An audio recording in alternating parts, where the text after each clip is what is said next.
kulanti wacan oo wanaagsan daawadayaal waa mar kale ee barnaamijyadeena xiisaha badnaa fadlan haddii aad ku cusub tahay channelkani ha hilmaamin in aad subscribe saartid si muuqaalo ceenkan oo si aad u xiiso badan aad halkan ogala socotid maanta waxaynu soo qaadan doonaa barnaamij khaas ah oo ku saabsan quraanjada haddaba quraanjadu waa cayayaan marka ay dhintaan is-aaso kadib baaritaano badan oo lagu sameeyey waxaa la ogaaday in marka ay dhintaan sida dadka oo kale inay isku aasaan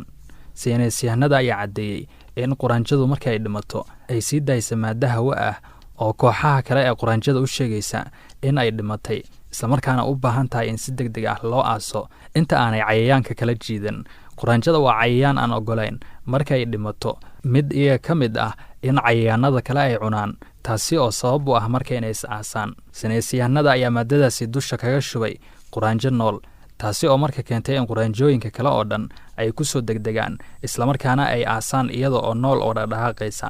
hawadan ayay urteeda dhammaataa marka ay aasaan maadadaasi ayaana lagu magacaabaa acidic oilic waxaana jira koox quraanjooyinka ka mid ah oo u xil saaran islamarkaana shaqadoodu ay tahay oo keliya in ay aasaan quraanjo kasta oo dhimata haddaba maalintii waxaa dhimataa 100 quraanjo ah maadadan urteeda ayay dareemaan dhammaan quraanjooyinka kale ee u xil saaran aaska quraanjada dhimatay marka ay quraanjadaasi aasaan ayay dhammaantoodba carabka ka saaraan oo ay ka masaxaan maadadaasi si aanan loo aasin iyaga oo nool